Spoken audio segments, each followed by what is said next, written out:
వి gold trusted gold buyers మీరు తాకట్టు పెట్టిన బంగారాన్ని విడిపించి ఈ రోజు ఉన్న మార్కెట్ ధరకు కొనబడను. పరిపూర్ణానంద స్వామికి బోల్డ్ అంతమంది ఫాలోవర్లు ఉన్నారు, డిఫరెంట్ ప్లేసుల్లో ఉన్నారు. బట్ ఎందుకని కాకినాడని ఎంచుకున్నారు? కాకినాడలోనే శ్రీపీఠం ఏర్పాటు చేశారు, కాకినాడలోనే మహాశాంతి యాగాలు. ఇప్పుడు ప్రధానమంత్రి భారతదేశం మొత్తానికి ప్రధానమంత్రిగా ఆయన ఢిల్లీలోనే ఎందుకు ఉండాలంటే ఎక్కడో కేంద్రం ఉండాలి, ఎక్కడో కూర్చోవాలి. అది దేశ రాజధాని అనుకున్నాం, మీరు ఎందుకు కాకినాడని? మీకేం అదే అంటున్నా, నాకు ఒక ప్లేస్ కావాలి కదా. అక్కడ వాళ్ళు ఆశ్రయం ఇచ్చారు, అక్కడ ఉన్నాను. నాకు హైదరాబాద్లో ఇచ్చుంటే వచ్చుండేవాడినేమో, నాకు తెలియదు, ఏం తెలియదు. నేను చిన్నపిల్లవాడిగా నేను అటు గోదావరి ప్రాంతంలో తిరుగుతూ ఉంటే అక్కడ అప్పుడు ఉన్నటువంటి దంపతులు ఉన్నారు, వాళ్ళు ఆయన ముత్తా గోపాలకృష్ణ గారని ఒక ఆయన ఉండేవారు. ఆయన ఎమ్మెల్యేగా చేశారు అప్పుడు, తర్వాత ఇదయ్యారు, ఇప్పుడు ఏజ్ అయిపోయింది. ఆయన భార్య నా ప్రవచనాలకు వచ్చేది. ఆయన వచ్చి మీ స్పీచెస్ ఇక్కడ జరగాలి, మీరు ఇక్కడ ఉండాలి, మా ప్రాంతంలో ఉంటే బాగుంటుందని ఆయన రిక్వెస్ట్ చేశారు. తప్పకుండానండి, చూద్దామన్నాను. నేను అసలు ప్లానింగ్ లేదు, ఏం లేదు. Then it happen to be అక్కడ స్థలం ఇచ్చారు. శ్రీపీఠం కూడా నేనేం చేయలేదు, నిజంగా చెప్పాలంటే అదేదో భూమిలో నుంచి మొలుచుకొచ్చినట్టు అది అలా వచ్చింది తప్ప నేను ఎప్పుడూ దానికోసరంగా ఏమీ తాపత్రయపడలేదు. అది దైవానుగ్రహం, అలా డెవలప్ అయింది. ఆ కాకినాడ వాళ్ళ అదృష్టం అదంతే. సో మహాశక్తి యజ్ఞం ఏంటి, ఏం చేస్తున్నారు మీరు అందులో? ఇది ఒక అపురూపమైనటువంటి ప్రయోగం. ఇదొక కల్పం అంటే ఒక వేదము లేదా ఆగమాలు లేదా శాస్త్రాలు అవి చెప్పినటువంటి ఆచారాల్ని కల్పం అంటాం మనం. ఇది ఒక అపురూపమైన కల్పం. ఏంటనంటే ఇది నవరాత్రుల్లో ప్రత్యేకించి 10 రోజులు దాన్ని 100 కోట్ల కుంకుమార్చన చేయాలని ఒక సంకల్పం. అలాగ ఒక 1000 కోట్ల కుంకుమార్చన పూర్చాలి. ఈ భూమి మీద ఇప్పటిదాకా ఎవరు ఊహించలేదు. 100 కోట్ల కుంకుమార్చన ఎవరు ఆలోచన చేయలేదు. అది 1000 కోట్ల కుంకుమార్చన చేయాలని ఒక దృఢమైన సంకల్పం పెట్టుకున్నాం. మీకు అర్థమైంది కదా. ఆ సంకల్పంలో భాగంగా నేను అనుకున్నది ఏంటనంటే ఏదో ఒక సంస్కరణ జరగాలి అని. స్త్రీలకి దీక్షావస్త్ర ధారణ అనేది ముఖ్యం. ఒక దీక్షావస్త్రం ఎందుకు అని అంటే అది 250 రూపాయలు అది చీర. మనం అహ్మదాబాద్లో ఎక్కడో సూరత్లో దాన్ని ప్రింట్ చేయించి తీసుకొస్తాము. చాలా నాణ్యమైంది అది. బయట ఎక్కడైనా సరే అది ఒక 700 రూపాయలు తక్కువ ఉండదు. మనం 250 రూపాయలు కొట్టిన దానికి తీసుకొచ్చి ఇస్తున్నాం. అది ఎందుకు అని అంటే చదువుకున్న వాళ్ళకి, చదువు లేని వాళ్ళకి, డబ్బున్న వాళ్ళకి, డబ్బు లేని వాళ్ళకి, తెల్లగా ఉన్నా నల్లగా ఉన్నా, లేదు పైన కులమైన కింద కులమైన, అసలు ఈ తరతమ భేదాలు లేకుండా ఒక స్త్రీమూర్తి అది కట్టుకోగానే అమ్మవారిలాగా మారాలి, కనపడాలి. ఇంకా ఆవిడ వెనక ఏది కనపడకూడదు, నాకు ఇంకా అమ్మవారే కనపడాలి. ఆ దీక్షావస్త్ర ధారణ యొక్క నియమం ఏంటంటే అది ధరించిన ప్రతి స్త్రీమూర్తి నాకు ఒక అమ్మవారు నడిచొస్తున్నట్టు ఉండాలి. ఇంకా XYZలు ఇవన్నీ బ్లా బ్లా బ్లా బ్లా ఇష్టం లేదు నాకు. అలాగ నేను ఆలోచించినప్పుడు కొన్ని వేల మంది దాన్ని అంగీకరించారు. ఒక 50,000 మంది ఇప్పుడు రిజిస్టర్ చేసుకున్నారు. ఇప్పటికి అయింది మాకు. వాళ్ళు వస్తారు. ఇప్పుడు ఇంకొకటి ఏంటంటే నా ఆలోచన, వాళ్ళు 3 గంటల సేపు తదేక చింతనతో ఏకదృష్టితో ఉండి నిలబడగలరా అని వాళ్ళని మెల్లగా అలవాటు చేస్తూ తీసుకురాగలిగాను. మూడోది ఏంటనంటే భర్త పోతే మీరు పూజ చేయకూడదు, మీరు ఇది చేయకూడదు, అది చేయకూడదు అంటారు. అన్నిటికీ దూరం ఉండాలి అని అంటారు కదా. నేను మిగతావన్నీ పక్కన పెట్టా. అన్నీ పక్కన పెడదాం కాసేపు, అది వాళ్ళ అభిప్రాయాలు పక్కన పెడదాం. అసలు దేవుడికి ఎందుకు దూరం అవ్వాలి, పూజకి ఎందుకు దూరం అవ్వాలి, నేను బాగా దీని మీద చర్చ చేశా. లోపల మదించా నేను. ఇందాక చెప్పాను కదా, ఒక సన్యాసి, ఒక గురువు సమాజానికి ఎందుకు అవసరం అని చెప్పాను కదా మీకు. అలాగ దీని విషయంలో నేను బాగా మదించి చర్చించి అన్ని చోట్ల వెతికా. ఇది ఎవరో కావాలని ఒక కుట్ర చేశారు మన సంస్కృతి మీద. ఎందుకంటే స్త్రీయే ధర్మానికి మూలం. స్త్రీ పోతే ధర్మం లేదు, ఇంకా స్త్రీయే ధర్మం, స్త్రీయే మర్మం, స్త్రీయే మోక్షం. నిజమది, నేను కనిపెట్టింది అది. మా అమ్మ లేకపోతే పరిపూర్ణానంద లేడు కదా. ఎగ్జాంపుల్, చిన్న ఎగ్జాంపుల్ మన కళ్ళ ముందు. అలాంటిది నేను గమనించాను. ఒక స్త్రీ మూలం దీనికి.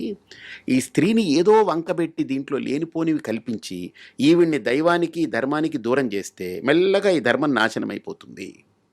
కాబట్టి ఏదో ఒక వంక పెట్టడం, దూరం చేయడం. ఇప్పుడు 3 రోజులు మైల ఉంది, అప్పుడు అన్నీ ఆపేయమంట. ఒక దేవుడిదే కాదు, నువ్వు ఏ పని చెయ్యకు. నాకు బాగా పరిచయం ఏంటంటే, నా చిన్నప్పుడు మా ఇళ్లల్లో స్త్రీలకి 3 రోజులు ఆ రజస్వల ఇది ఉన్నప్పుడు వేరే రూములో హాయిగా పడుకోమనేవారు. ఫుడ్డు నేను పట్టుకెళ్ళి పెట్టేవాడిని. మా పిన్నికి కానీ, మా అమ్మకి కానీ, వాళ్ళందరికీ ఎవరికైనా నేను పట్టుకెళ్ళి పెట్టేవాడిని. నాకు తెలిసేది కాదు. పెద్దయిన తర్వాత తెలిసింది they should be given utmost rest for their body. కాకపోతే దాన్ని ఒక టాబూ లాగా చూడడం అనేది అయింది ఆ! అనేది. అది దాన్ని అది అది అది కూడా ఉంది. అది కూడా ఉంది. కానీ ఈరోజు ఏమైపోయింది, అలా చూస్తున్నారని మనం వదిలేసుకొని రావడం వల్ల మానసిక సంఘర్షణ స్త్రీలో దానివల్ల పెరుగుతుంది. ఈరోజు చూడండి ఎనీ సైకియాట్రిస్టులు, సైకాలజిస్టుల దగ్గర స్త్రీ లోపల మనోబలం చాలా గొప్పది స్త్రీకి. శరీర బలం కంటే ఆవిడ అబల కాదు, ఆవిడ సబల అని మాట్లాడేవారు కదా! ఈరోజు స్త్రీలో ఆ మానసిక శక్తి ఎందుకు తగ్గిపోతుందనంటే, ఆ ఋతుక్రమంలో 3 రోజులు పూర్తిగా ఆవిడకి రెస్ట్ తీసుకోకపోవడం అనేది దోషం అది. తీసుకోవాలి. ఎందుకంటే ఆవిడ ఒక సృష్టికి ప్రిపేర్ అవుతుంది. ఒక సృష్టి చేసేదానికి తన శరీరం అంతా ఒక నిర్మాణం జరుగుతుంది లోపల. ఆ జరిగేటప్పుడు తాను అనుభవించే నరకము మామూలుగా ఉండదు. శరీరము దట్ అండర్‌గోస్ దట్ పెయిన్. నాకు తెలీదది. వర్ణిస్తే నేను విని అమ్మా ఇదా ఏంటి వర్ణించారంటే, ఒక 5, 6 ఏనుగులు పొట్ట మీద ఎక్కి తొక్కితే, వీపు మీద ఎక్కి తొక్కితే పెళపెళ ఎలా విరుగుతుందో అంతకంటే ఘోరమైన నొప్పులు భరించాలట స్త్రీ లోపల. నాకు తెలీదది నిజమో కాదో నాకు తెలీదు. అలాంటి దుఃఖమైనటువంటి వాతావరణంలో ఈవిడ్ని మొత్తం పనులు చేయించి, బయటికి జాబులు చేయించి అన్నీ చేయిస్తే దట్ ఈస్ రాంగ్ అది. అందుకనే పూర్తి విశ్రాంతి ఇవ్వాలి, విరామం ఇవ్వాలి. ఆవిడకి కంప్లీట్‌గా 3 రోజులు, 4 రోజులైతే 4 రోజులు ఆవిడని total she should be out of that. ఉంటే తర్వాత అంతా ఆవిడ అంత ఎనర్జిటిక్‌గా తయారవుతుంది. ఆవిడ అక్కడి నుంచి 11వ రోజు ఒక శిశువుని తనలో మొయ్యగలిగే శక్తిని పొందుతుంది. ఆ శిశువుకి తన సకల శక్తుల్ని ఇవ్వగలిగేటువంటి ఒక మాతృదేవతగా మారుతుందని మనకు పెద్దలు చెప్పారది. ఇదంతా ఒక కనెక్టివిటీ ఉంది.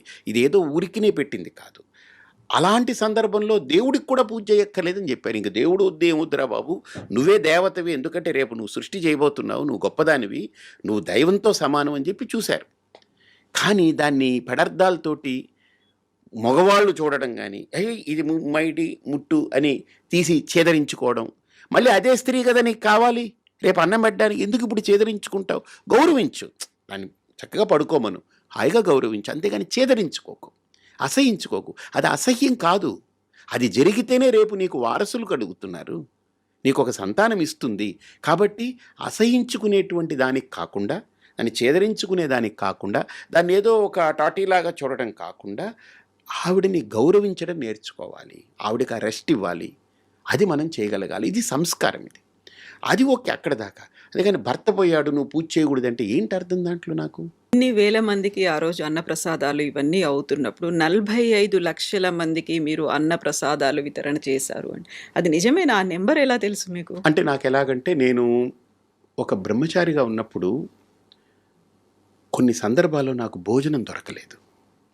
నేను తిట్టుకునేవాడిని. వివేకానంద స్వామి, శంకరాచార్యులు వారు వీళ్ళ ఫోటోలన్నీ ఉండేవి. నేను తిట్టేవాడిని, మీకు పని పాట లేదు, మీరందరూ సన్యాసులే, మా అమ్మ బుర్రలో దూరి మా అమ్మ నన్ను సన్యాసం చేసింది, నాకు తిండి కూడా లేకుండా చేస్తున్నారు మీరని తిట్టుకునేవాడిని. తిట్టుకుని నేనేంటంటే ఒక సందర్భంలో బాధపడుతూ, నాకు తిండి పెట్టలేదు కదా, నేను 1,000,000 మందికి భోజనం పెడతా, నేను నువ్వేం పీకుతావని అలా మాట్లాడుకున్నా. అది ఎవరితోటి తెలియదు, నాకు తెలియదు. అలా కోపం వచ్చి మాట్లాడుకు, నేను 1,000,000 మందికి భోజనం పెట్టాలని, నువ్వు నా కడుపు మాడిస్తే నేను 1,000,000 మందికి భోజనం పెడతా అని. అంటే నాకు అనిపించింది ఆ నేచర్ నన్ను చాలా గౌరవించింది అనిపించింది. నా దగ్గర డబ్బు ఉండదు, అలా వస్తుంది పెట్టేస్తాము, మళ్ళీ చేతులు దులుపుకుని వెళ్ళిపోతాను. నేను ఎవరిని అడగను కూడా అడగను. నాకు ఇది కావాలి, ఇది ఇవ్వండి అని ఇప్పటిదాకా నేను అడగలేదు. నా గురించి అడగలేదు, దాని గురించి అడగలేదు. అది అలా వస్తుంది, పని అయిపోతుంది, వెళ్ళిపోతుంది. అలాగా నేను ఇప్పటిదాకా మీరు అడిగినట్టు కౌంట్ ఎలా తీసుకున్నానంటే, కృష్ణా పుష్కరాలు జరిగాయి, గోదావరి పుష్కరాలు జరిగాయి. సో ఆ 4 పుష్కరాల్లో మేము తెలంగాణలో కావచ్చు, ఆంధ్రాలో కావచ్చు, 5 లక్షల మందికి భోజనాలు ఏర్పాటు చేశాం మేము. లక్షల మంది కౌంట్ మాది, హెడ్ కౌంట్. నేను ఊరికినే ఏదో రాతలు చెప్పడం కాదు, ఎందుకు నేను ఎవరికి లెక్కప్ప చెప్పక్కర్లేదు. సో హెడ్ కౌంట్ తీసుకుని చెప్తున్నాను మీకు. రోజుకి 60,000 మంది, 70,000 మందికి భోజనాలు సప్లై చేశాం. అలాగా ఒక 30-40 లక్షల మందికి మేము భోజనాలు పెట్టాం. ఈ మహాశక్తి యాగం అయితే మీరు ఇప్పుడు కౌంట్ చేయొచ్చు, ఇన్ని వేల మంది తింటారు. 4-5 లక్షల మంది భోజనం చేస్తారు 11 రోజులకి. ఇలాంటివి ఇన్ని యాగాలు జరుగుతున్నాయి. 25 ఏళ్లగా శ్రీపీఠం పెట్టి భోజనం నిరంతరం పెడుతూ ఉన్నాం.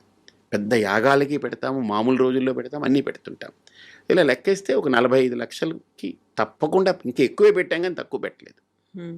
అలాగే నా కోరిక ఏంటంటే నేను వండి చాలా బాగా వండుతా. అంటే నేను అనుకోవడం కాదు కానీ తిన్నవాళ్ళందరూ చెప్తారు. 400 రకాలు తెలుసు నాకు. మీరు చేస్తారు 400 వెరైటీస్. ప్యూర్ వెజ్జే కదా. ఉల్లిపాయ వెల్లుల్లిపాయ కూడా వాడను. అంటే నేను వాడను, నేను ఎవరికి అలా పెట్టను. ఎందుకంటే హెల్దీ ఫుడ్ పెడతా, చాలా హెల్దీ ఫుడ్ పెడతా. అంటే నేను నాన్ వెజ్కి యాంటీ అనో లేకపోతే అబ్బెబ్బే అనో అలా నేను ఎప్పుడు మాట్లాడను. అది ఎవరి ఫుడ్ వాళ్ళది choice, that's their choice, right? నేను ఎంచుకున్నది నాకు ఆధ్యాత్మిక మార్గంలో నేను ఇలా నడవాలనుకున్నప్పుడు నాకు నా గురువులు చెప్పి నేను ఫాలో అవుతాను. 400 రకాలు వెజ్లో పక్కా ప్యూర్ వెజ్. అది సౌత్ నార్త్ అన్నీ ఉన్నాయి ఇందులో. అన్నీ ఉంటాయి. అసలు ఈ రోజు తింటే మళ్ళీ 365 రోజుల తర్వాత వస్తుంది. అది సంవత్సరం తర్వాత. ఇప్పుడు మీరు కారం అంటే మీకు మిరపకాయ కనపడుతుంది. నాకు ఎన్ని తెలుసా? అల్లం కారం, మిరియాలు కారం, మిరపకాయ కారం, ఎండుమిరపకాయ కారం, ఇలాగ కారాల్లోనే నేను చాలా రకాల కారాలు నేను వాడతాను కాంబినేషన్. మీకు పులుపు అంటే ఒకటే చింతపండు అనిపిస్తారు, కానీ టొమాటో పులుపు ఉంది, మామిడికాయ పులుపు ఉంది, ఉసిరికాయ పులుపు ఉంది, వాక్కాయ పులుపు ఉంది, చింతపండు ఉంది, నిమ్మకాయ ఉంది, ఇలా రకరకాల పులుపులు ఉన్నాయి. తర్వాత చుక్కకూర పులుపు ఉంటుంది, రకరకాల పులుపులు. అలా నేను అన్నీ స్టడీ చేసి ఏ కాలంలో ఏ పులుపు వాడాలి, ఏ కాలంలో ఏ కారం వాడాలి, ఏ కాలంలో. నేను కోవిడ్ వచ్చినప్పుడు కూడా ఫుడ్ తోటే చాలా కంట్రోల్ చేశాను. అందరికీ మెడిసిన్స్ వాడలేదు, మా ఆశ్రమంలో రానేలేదు కోవిడ్ దగ్గరికి.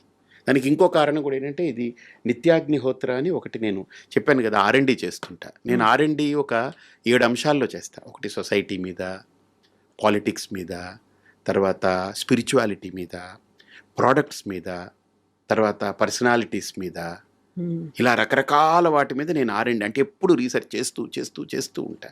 నేను ఎప్పుడు నేర్చుకోవాలనుకునే వ్యక్తిని. అప్పుడు నేను అనుకున్నాను, మనకు కోవిడ్ ముందు దీని గురించి బాగా థింక్ చేశా. కోవిడ్ టైంలో విగరస్గా పనిచేశా. వచ్చింది కోవిడ్ టైంలో మనకు అందరికీ శానిటైజర్ వాడాలని చెప్పారు. మీకు గుర్తుందో లేదు, అందరూ బాటిల్ క్యారీ చేసి చేతుల్లో వేసుకుని ఏది ముట్టుకున్నా తుడుచుకునేవాళ్ళు.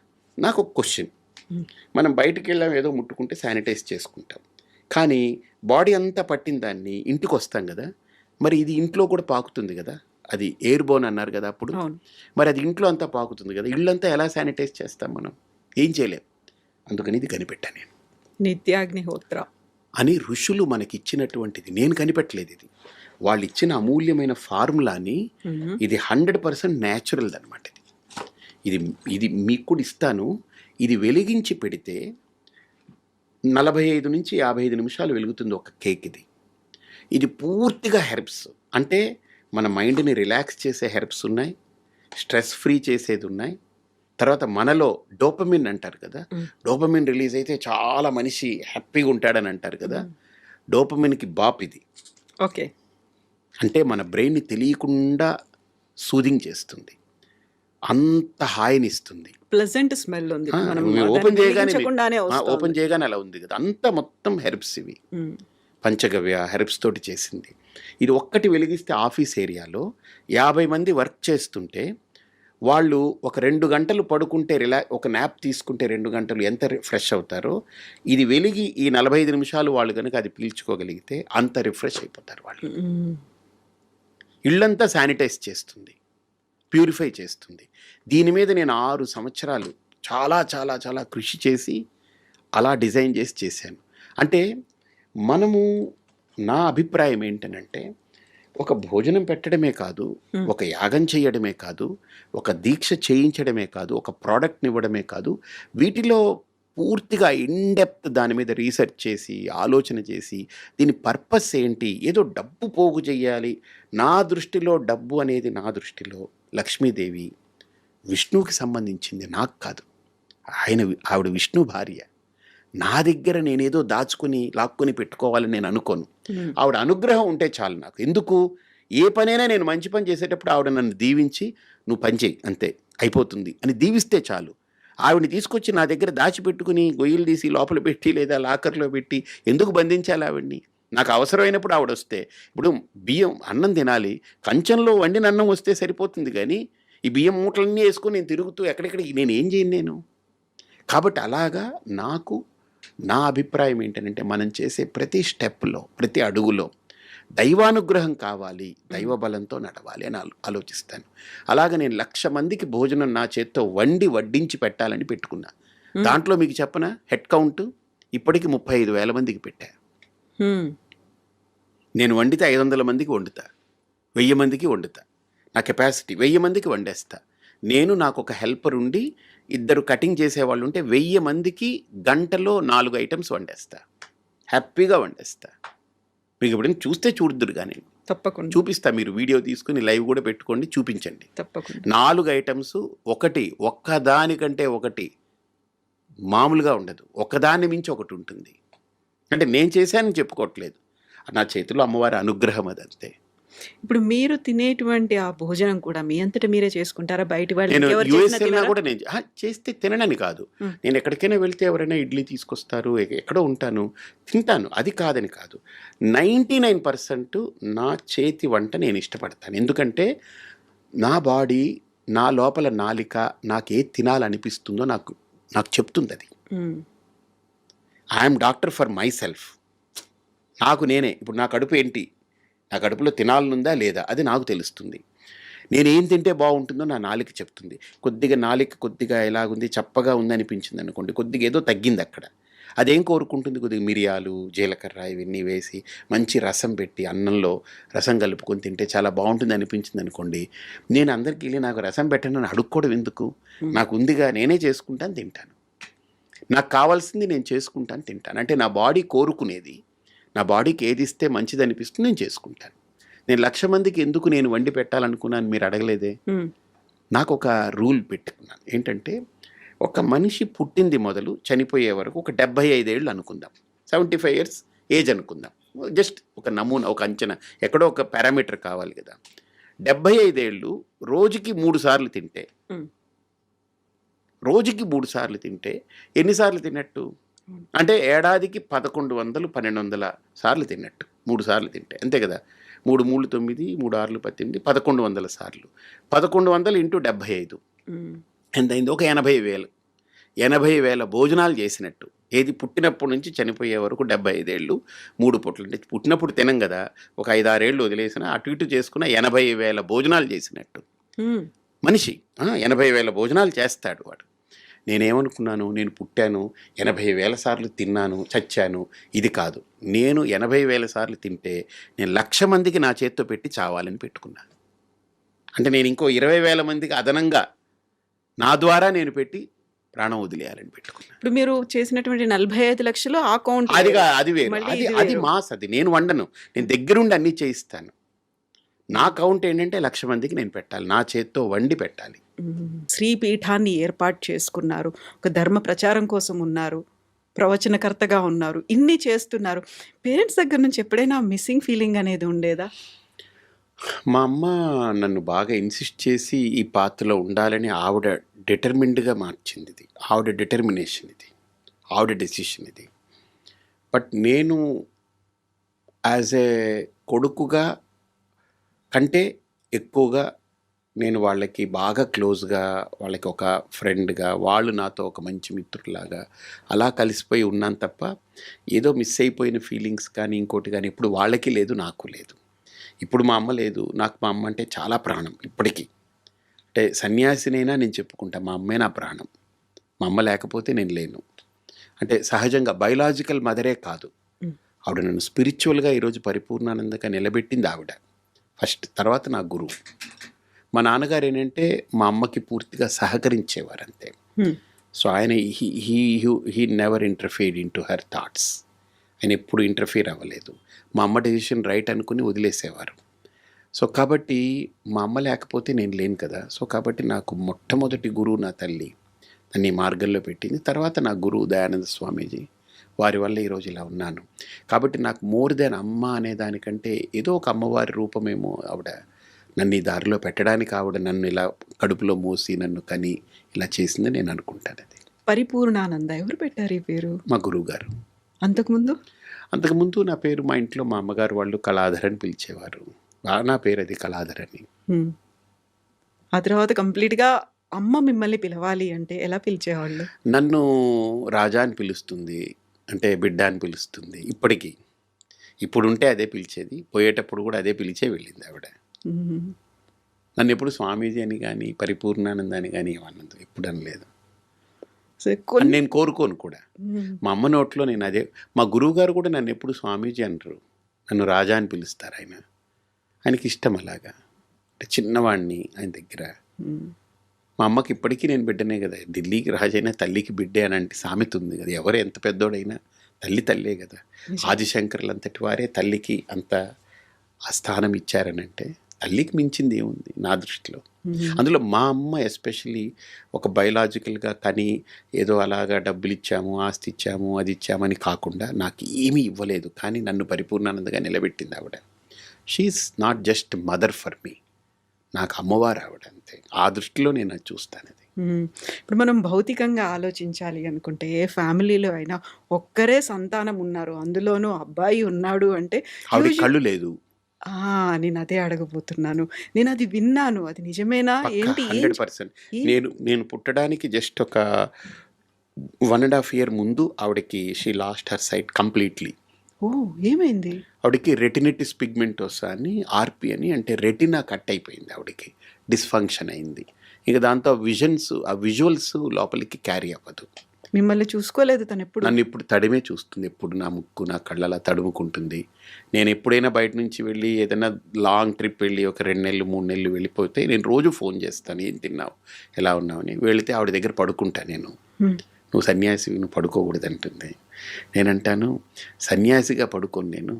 కొడుగ్గా పడుకుని. కొడుగ్గా పడుకుంటాను. నాకు హక్కు ఉందని అంటాను. నువ్వు ఎప్పుడు కొడుగ్గా ఉంటావు, ఎప్పుడు సన్యాసిగా ఉంటావు అని అడుగుతుంది. సో అలాగా ఆవిడ చాలా బ్రెయినీ, చాలా ఇంటెలిజెంట్. ఆవిడ వెరీ షార్ప్. హ్మ్. ఆవిడ తెలుగు ఒక లెక్చరర్గా పనిచేసింది ఆవిడ. హ్మ్. చాలా హార్డ్ వర్కింగ్ పర్సన్. నిజాయితీగా అలా నిబద్ధతగా ఉంది. ఆవిడ నిజాయితీ ఎలాంటిదంటే నాకు సంస్కారం. ఆశ్రమంలో వాళ్ళు లాస్ట్ ఫేజ్ ఆఫ్ లైఫ్ ఆశ్రమంలో స్పెండ్ చేశారు ఒక 5 ఏళ్ళు. ఆవిడ దాచుకున్న డబ్బులో ప్రతి నెల బ్యాంకు నుంచి వచ్చే వడ్డీ మొత్తం డబ్బులు ఆశ్రమానికి కట్టి ఆవిడ బతికారు అక్కడ. ఊరికినే ఉండాలని. నేను ఆశ్రమం పెట్టిన కొత్తల్లో కూడా ఇది నీది కాదు 10 మందిది, నువ్వు కష్టపడు, నువ్వు దానికి డబ్బు కట్టు, నువ్వు తినేదానికి, నువ్వు సేవ చేయి అని చెప్పేది ఆవిడ. అలా నేర్పారు నాకు. అమ్మగారి పేరేంటి? మీనాక్షి. మీనాక్షమ్మ. నాన్నగారు? బాలచంద్రన్. ఓకే. నేనిప్పుడు మిమ్మల్ని అడగాలనుకున్న క్వెషన్ ఏంటంటే, ఒక్కరే సంతానం ఉన్నారు. అందులోనూ మగపిల్లాడు అనుకున్నప్పుడు మా వంశాభివృద్ధి చెందాలి. మా కళ్ళ ముందు పెళ్లి చేసుకోవాలి. మనోళ్ళు అట్లీస్ట్ నా మనవరాలు. కొడుకు నా దగ్గర ఉండాలి, హ్మ్. నా కొడుకు నా దగ్గర ఉండాలనే కోరుకుంటాను. అవును. ఇప్పుడు అమ్మకున్నటువంటి ఆ ప్రత్యేకమైనటువంటి పరిస్థితులు, అసలు అవసరాల నాకు అందుకనే నేపథ్యం. చెప్తున్నాను కదా, అసలు మా అమ్మకి కళ్ళు కనపడవు, ఒక ఏజు, ఇంకెవరు లేరు. హ్మ్. వాళ్ళమ్మ చనిపోయారు. వాళ్ళమ్మ ఉన్నంత వరకు మా అమ్మ, అమ్మమ్మ, నాన్నగారు వాళ్ళు ఉండేవారు. ఆవిడ పోయారు, ఎవ్వరు లేరు. Why she has that. నా కొడుకు సన్యాసి అవ్వాలని ఎందుకు అనుకున్నారు? ఆశ్రమానికి కూడా నేను బలవంతంగా తీసుకొచ్చా. కోవిడ్ ముందు నాకు ఎందుకో I was not comfortable. Covid 2020 March వచ్చింది కదా, 20th. అవును. నేను 2019 మేలో నాకెందుకు ఐ వాజ్ నాట్ కంఫర్టబుల్. వాళ్ళు ఎక్కడో వైజాగ్లో ఇల్లు అద్దెకి తీసుకుని అలా దూరంగా ఉండేవారు. ఉన్నారు. నేను వెళ్తుండేవాడిని దూరంగానే. నేను వైజాగ్ వెళ్ళి వాళ్ళతో స్పెండ్ చేస్తాను, వంట చేస్తాను, మా అమ్మకి నచ్చినవన్నీ నేను చేసి పెడతాను. ఆవిడ నాతో బాగా అన్నీ చెప్తుంటుంది, అన్నీ మాట్లాడుకుంటాం, అన్నీ ఉంటుంది. బట్ నాకెందుకు ఐ వాజ్ నాట్ కంఫర్టబుల్. వాళ్ళని తీసుకొచ్చేయాలని అనిపించి వాళ్ళని అలాగా అక్కడి నుంచి కదపడం నాకు గగనమైంది. కానీ ఫైనలీ దే యాక్సెప్టెడ్. ఇంకా నా మాట నువ్వు వినాలి, నేను నీ మాట విన్నాను, సన్యాసిని అయ్యాను కదా, నువ్వు నా మాట విను అని చెప్పి లాక్కొచ్చాను వాళ్ళిద్దరిని. అప్పటి నుంచి వాళ్ళు అలాగా దే జస్ట్ మెయింటైన్. 23లో నాన్నగారు కాలం చేశారు. ఆవిడ 24లో వెళ్ళాలి, కానీ ఆవిడ స్ట్రాంగ్ పర్సనాలిటీ. నేను 25 ఉత్తరాయణం వచ్చే వరకు వెయిట్ చేయాలండి. డాక్టర్లు అందరూ పల్స్ లేదు, ఈవిడ ఎలా బతుకుతుందని చెప్పారు. హ్మ్. 94 days అలా ఉన్నింది ఆవిడ. అక్కడే శ్రీపీఠం దగ్గరే ఉంది. శ్రీపీఠంలోనే అలా ఉండి రోజు వేదిక్ చాంటింగ్ వినడం, రోజు ఆ మంత్రం అయిపోయిన తర్వాత ఆ తీర్థం తీసుకొస్తే తీసుకోవడం, నేను వండి రోజు నేను తినిపించేవాడిని ఆవిడకి, ఫుడ్ పెట్టాను. నాకు గొప్ప అదృష్టం ఇచ్చింది మా అమ్మ. ఆవిడ రుణం తీర్చుకోలేం కానీ ఎంతో కొంత నేను అన్నీ వదిలేసి ఆవిడతోటి ఉన్నా. నేను ఆవిడ పక్కన పడుకునేవాడిని, ఆవిడకి కాళ్ళు ఒత్తేవాడిని, ఆవిడకి అన్నీ చూసుకునేవాడిని, కబుర్లు చెప్పేవాడిని, అన్నీ చేసేవాడిని. సో మీరిప్పుడు అమ్మగారి కోరిక మీదకు సన్యాసి అయినప్పటికీ వాళ్ళిద్దరూ దూరమైన తర్వాత ఉత్తర క్రియలు చేయాల్సినవి ఉంటాయి. అది మీరే అంటే చేశారు? ఉత్తర క్రియలు చేయక్కర్లేదు, కాకపోతే ఉత్తర క్రియలు చేయించాను. వేరే వ్యక్తిని నిమిత్తంగా వాళ్ళు ఉండి చేస్తారు అది. అంటే సన్యాసిగా కొన్ని దూరం కర్మలు ఉండాలి ఉండవు వాటికి కదా, ఆ కర్మలు ఉండవు కాబట్టి వాళ్ళకి అందాలి కదా అవి. ఆ చేసే కర్మలు వాళ్ళకి అందాలి, సన్యాసి చేస్తే అందవు. కాబట్టి ఎవరి ద్వారా అది పెట్టించి వాళ్ళకి చేయించి, వాళ్ళకి మా అమ్మ తరపున ఇవ్వాల్సింది ఏదైనా ఉంటే కొంత ఇచ్చి పూర్తి చేశాను. ఇప్పుడు మా అమ్మగారి నడుస్తూ ఉన్నాయి.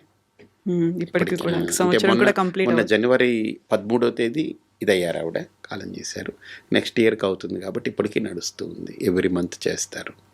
నేను అది తీసుకెళ్ళి అలహాబాద్ కుంభమేళాలు అదంతా అమ్మ ఇది వేరే వాళ్ళని తీసుకెళ్ళి ఆ అస్థిక ఇవన్నీ చేయించాను. నేను దగ్గర ఉన్నాను, వాళ్ళు చేశారనమాట. ఎందుకని అమ్మకి ముందు నుంచి భక్తి ఉండేదా? మిమ్మల్ని ఎందుకు ఒక సన్యాసిగా మార్చాలి అనుకున్నారు? ఆవిడ చాలా లోపల ఒక ఇన్సైట్ ఉన్న పర్సన్. ఆవిడకి లోపల ఏదో సంథింగ్ చెప్పాను కదా, ఆవిడకి ఒక inner personality is very bloomed person. అంటే చాలా చాలా వికాసము చెందిన వ్యక్తి ఆవిడ. మీరు ఈ మార్గంలోకి వచ్చిన తర్వాత భగవంతుడు అంటే ఏంటి అనేది అర్థమైందా? లేకుంటే భక్తి ఏంటి అనేది తెలుసుకున్నారా? ధర్మం ఏంటి అనేదా? మతం ఏంటి అనేది ఎలా తెలుసుకున్నారు? ఏం అర్థమైంది మీకు? ఇది ఒక బ్రహ్మ పదార్థం. ఏది? ఇప్పుడు మీరు అడిగిన ప్రశ్నలన్నీ హా. కదా, ఇప్పుడు ఇవి చెప్పాలి అని అంటే ఇది ఒక పెద్ద ఒక ట్రెజర్, నిధి కదా. ఇప్పుడు రేగుపళ్ళు అమ్మేవాడి దగ్గరికి వెళ్ళి నాకు ఇప్పుడు వజ్రం కావాలని అడిగామనుకోండి, వాడికి అర్థం కాదు కదా. సో వజ్రాల వ్యాపారి దగ్గరికి వెళ్ళి మనం వజ్రం అడిగామనుకోండి, దొరుకుతుంది. ఎన్ని క్యారెట్స్ అని అడుగుతాడు, ఎన్ని సెంట్స్ అడుగుతాడు. ఫస్ట్ క్యారెట్లు అడుగుతాడు, సెంట్స్ అంటాడు. ఎందుకంటే క్యారెట్ల మీద కొనాలంటే చాలా పెద్ద ఆస్తిపరుడు అయి ఉండాలి. అలాగా ఇదేంటనంటే మీరు అడిగిన ప్రశ్న నాకు ఎలాంటిదేనంటే, ఇప్పుడు నేను చెప్పాలి కానీ అంత చెప్పడానికి సమయము ఓపిక ఇవన్నీ సరిపోనిది. కానీ బట్ ఎనీవే క్రిస్ప్గా, చాలా క్రిస్టల్ క్లియర్గా క్రిస్ప్గా చెప్పే ప్రయత్నం చేస్తాను. మనకు కనిపించే ప్రపంచం ఒకటి, కనపడని దేవుడు ఇంకొకటి. కనిపించే ప్రపంచంలో మనం ఉన్నాం, కానీ కనపడని దేవుడి కోసం ఆలోచన చేస్తున్నాం నిరంతరం. ఇప్పుడు మీరు అడిగారు చూసారా, ఆ కనపడని దేవుడిని నమ్మడం అనేది భక్తి. అర్థమైందా? నమ్మిన తర్వాత ఆ దేవుడి కోసం నేను పూజ చేయాలా, వ్రతం చేయాలా, దీక్ష చేయాలా, ఏదైనా త్యాగం చేయాలా, ఏం చేయాలి అని వివరించినది ధర్మం. అర్థమైందా? సో ధర్మానికి మతానికి చిన్న తేడా ఉంది. మతం అనేది ఒక వ్యక్తి ద్వారా తయారవుతుంది, ఒక వ్యక్తి దానికి నిర్మాత అవుతాడు. ధర్మం అనేది వ్యవస్థ అవుతుంది. ధర్మం ఒక వ్యవస్థ ద్వారా రూపొందుతుంది. మతం అనేది ఒక వ్యక్తి ద్వారా రూపొందుతుంది. కాబట్టి ఈ హిందుత్వం అనేది ప్రధానంగా ఒక ధర్మం. ఇది అంటే నేను ఎలా ఉండాలి, ఏం చేయాలి, ఏ రకంగా నేను ఇది చేయాలనేది. ఇప్పుడు వ్యక్తి ద్వారా వచ్చిన దానికి వ్యవస్థ ద్వారా వచ్చిన దానికి తేడా ఏంటంటే, వ్యవస్థ అకామిడేట్ చేస్తుంది. మీకు అర్థమైంది కదా. వ్యక్తి పరిచ్ఛిన్నతలతో ఉంటాడు, పరిధితో ఉంటాడు. వ్యక్తి యొక్క భావజాలాలన్నీ ఒక పరిధి, ఒక పరిమితితో ఉంటుంది, లిమిటేషన్స్ ఉంటాయి. ఏని ఇప్పుడు మీకైనా నేను ఒక విషయం చెప్తే మీరు ఆలోచించే కోణం మీ బుద్ధి పరిధికి అనుగుణమై ఆలోచిస్తుంది. నా కోణంలో నేను అంతే, దాన్ని దాటి మీ బుద్ధి వెళ్ళదు. అలాగ ఒక వ్యక్తి ద్వారా నిర్మితమైనటువంటి మతం కూడా ఒక పరిధి, ఒక పరిచ్ఛిన్నత, ఒక లిమిటేషన్స్ ఉంటుంది. అందుకనే మతాలు అనేవి ఎప్పుడూ కూడా ఒక మతం ఇంకొక మతాన్ని అంగీకరించదు. ఒక మతములో ఉన్న దేవుడు ఇంకొక మతంలో ఉన్న దేవుణ్ణి అంగీకరించదు. కానీ ధర్మం దగ్గరకు వచ్చేటప్పటికి దైవత్వాన్ని ప్రతిపాదన చేస్తుంది ధర్మం.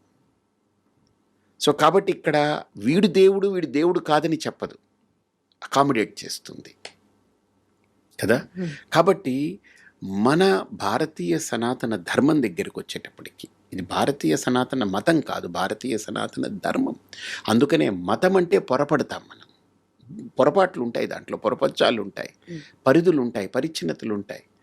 నా దేవుణ్ణి నువ్వు నమ్మకపోతే నువ్వు నా దేవుడికి ద్రోహం చేసిన వాడివని నేను మాట్లాడాల్సి వస్తుంది. మతమైతే. ధర్మం అయితే నాస్తికుడిని కూడా యాక్సెప్ట్ చేస్తుంది ధర్మం, మతం యాక్సెప్ట్ చేయదు.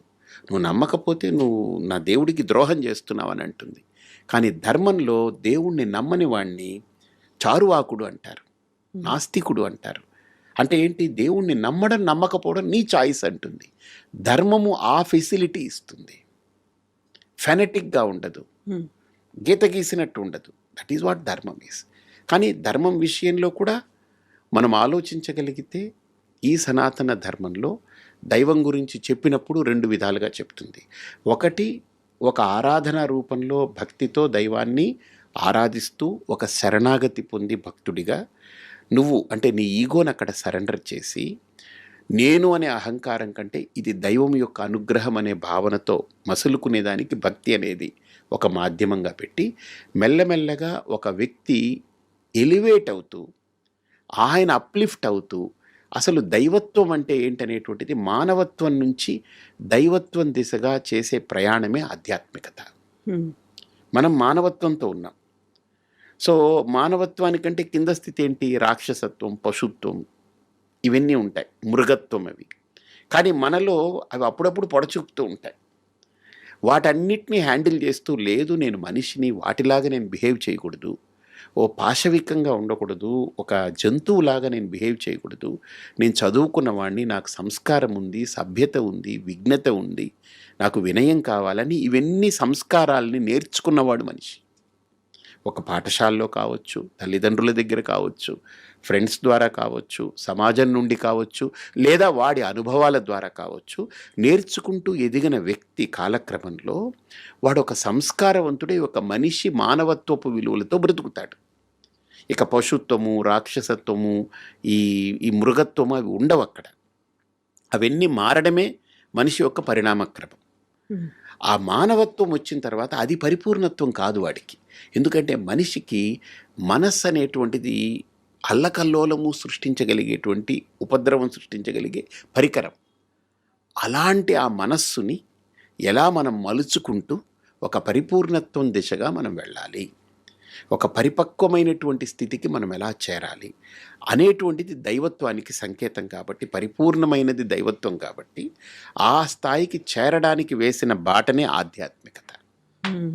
కాబట్టి భక్తిలో నాకు ఇవన్నీ కాదు, నేను నమ్మాను, శరణాగతుడై ఉంటున్నాను. కానీ కాలక్రమంలో ఆ భక్తి పరిపక్వమైతే అది ఆధ్యాత్మికంగా పరిణమిస్తుంది. భక్తి ఆధ్యాత్మికతలోకి పరిణమించకపోతే, అలా కన్వర్ట్ అవ్వకపోతే, ఆ కన్వర్షన్ జరగకపోతే, లైక్ ఇప్పుడు ఎగ్జాంపుల్, నేను మాట్లాడుతున్నాను, ఈ మైక్ గ్రాస్ప్ చేసింది, దీన్ని వేవ్స్ కింద కన్వర్ట్ చేస్తుంది కదా. ఈ వేవ్స్ని తీసుకెళ్ళి కెమెరాలోకి ఇస్తుంది, కెమెరాలో నా ఆడియో, నా వీడియో తీసుకుంటుంది, అది క్యాప్చర్ చేస్తుంది. ఈ రెండింటిని మనం కలిపి తర్వాత తీసుకుని టెలికాస్ట్ చేస్తాము. మళ్ళీ ఆ వేవ్స్ కన్వర్ట్ అయ్యి వర్డ్స్ కింద, మాటల కింద కన్వర్ట్ అవుతాయి. మళ్ళీ ఆ వేవ్స్ మళ్ళీ బొమ్మల కింద కన్వర్ట్ అవుతాయి. ఇవన్నీ అవుతున్నాయి కదా. సో ఆ ఫార్మేట్ ఆఫ్ కన్వర్షన్ అది ఎలాగైతే దీంట్లో ఉందో, అలాగనే ఆధ్యాత్మికతలో కూడా, ధర్మంలో కూడా ఒక భక్తుడు ఒక ఆధ్యాత్మిక సాధకుడిగా కన్వర్ట్ అవ్వాలంటే ట్రాన్స్ఫర్మేషన్ అంటాం. కన్వర్షన్ అన్నము ట్రాన్స్ఫర్మేషన్ అంటే ఆ ఎదుగుదల, ఆ పరిణితి రావాలి. అది రాకపోతే భక్తికి ప్రయోజనం లేదు. భక్తి యొక్క పరాకాష్ట, భక్తి యొక్క కంప్లీట్నెస్ ఆఫ్ భక్తి is transforming a devotee into a spiritual seeker. ఒక ఆధ్యాత్మిక సాధకుడిగా పరిణితి పొందడం, అది కావాలి. అది ఇప్పుడు ఒక వ్యక్తి నేను భక్తుడు కావాలి అనుకుంటే డైరెక్ట్గా భగవంతుడి దగ్గరికి వెళ్ళి ఒక శరణాగతో, లేకుంటే నవవిధమైనటువంటి భక్తి రూపాలు, మార్గాలు ఉన్నాయి, అది ఆచరిస్తే లేకుంటే అనుసరిస్తే సరిపోదా? మధ్యలో కొంతమంది గురువులు ఉంటారు, ఆశ్రమాలు ఉంటారు, పీఠాధిపతులు ఉంటారు, వారి దాకా వెళ్ళి అక్కడి నుంచే వెళ్ళాల్సినటువంటి అవసరం ఉంటుందా? మంచి ప్రశ్న. ఇప్పుడు మనము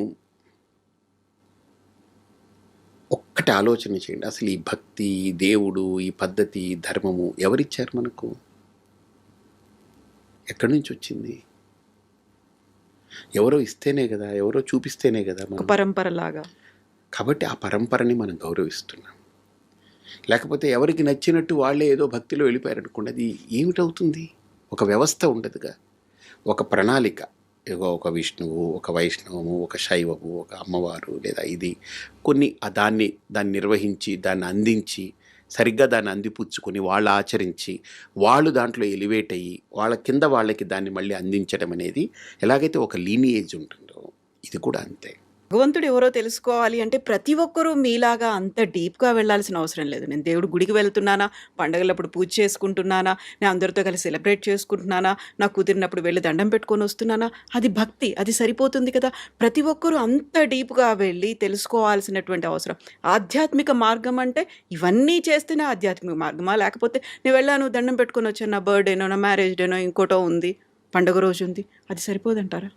ఇప్పుడు మీ ఇంట్లో పెళ్లి జరుగుతుంది, మీరే నాకు ఆన్సర్ చెప్పాలి దీనికి, మీరు అడిగిన దానికి. నేను మీకు ఒక కౌంటర్ క్వశ్చన్ వేస్తాను. మీ ఇంట్లో మీ పాప ఉంది, పాపకు పెళ్లి చేస్తున్నారు అనుకుంటా. ఇప్పుడు నన్ను పిలిచారు, స్వామీజీ మీరు రావాలని పిలిచారు. అంటే నేను జనరల్గా వెళ్ళను పెళ్ళిళ్ళకి, ఎప్పుడు వెళ్ళకూడదు మేము, నన్ను పిలిచారు అనుకున్నాను. నేను వచ్చామ్మా మంచిదమ్మా అని ఏదో నాకు తోచిన గిఫ్ట్ ఇచ్చాను, వెళ్ళాను. మీ చెల్లెలకి చెప్పారు, మీ సొంత చెల్లెలు, ఆవిడికి చెప్పారు, మీ అమ్మకు చెప్పారు. ఇప్పుడు నన్ను మీరు రిసీవ్ చేసుకునేదానికి వాళ్ళు ఉండేదానికి ఏమిటి తేడా? పెళ్ళిలో they are part of you. ఒక ఫ్యామిలీ కాదు, they are part of you. మీ చెల్లెలంటే ఆవిడ మీ పాపకి పిన్ని, మీరు అమ్మ అయితే ఆవిడ పిన్ని, అంటే చిన్నమ్మ, అంటే మీరు అమ్మ అయితే ఆవిడ చిన్న తల్లి, అంతే కదా. మీరు అమ్మ, మీ అమ్మ ఆవిడకి ఏమవుతుంది? అమ్మ అంటే ఎంత కనెక్షన్ ఉంది అక్కడ కదా. వాళ్ళు ఎలా వస్తారు? నాలాగా చుట్టం చూపులాగా వచ్చి వెళ్ళిపోతారా? కాదు కదా. Do expect that behaviour? No. వాళ్ళు ఉండాలి, నాతో ఉండాలి, నా కూతురితో ఉండాలి, నా కూతురికి అన్నీ చెప్పాలి, నేను ఫోకస్ చేయలేని ఏరియాస్ అన్నీ వాళ్ళు నా కూతురితోటి కనెక్ట్ అవ్వాలి అని కోరుకుంటారు కదా. ఎందుకని? వాళ్ళు they are connected to you. అలాగా దేవుడితో ఇప్పుడు నాలాగా పిలిస్తే ఒక గెస్ట్ లాగా వచ్చి దండం పెట్టుకుని పూజ చేసి, హాయ్ భగవంతుడా బాగున్నావా, నేను బాగున్నాను, నీ బ్లెస్సింగ్స్ కావాలని వెళ్ళిపోవడం వేరు. And don't forget to subscribe to iDream. And for more videos, Please subscribe to iDream. Please subscribe to iDream. Please subscribe iDream. And please subscribe to iDream. For more videos, subscribe to iDream. please like, share and subscribe to the channel. Congratulations, iDream. Subscribe to iDream. Subscribe to iDream. So subscribe to iDream Media.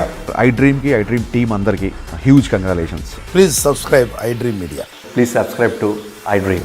Subscribe iDream. Please subscribe to iDream. iDream అంటే నా కళల channel subscribe చేసుకున్న నోరు తిరుగుతలేదు, మీరైతే గంట గుర్తు కొట్టండి. For more such videos, please subscribe to iDream. Subscribe to iDream. Please subscribe to iDream. Please subscribe iDream Media. Please do subscribe to iDream. Please subscribe to iDream Media. For best entertainment and information, please subscribe iDream.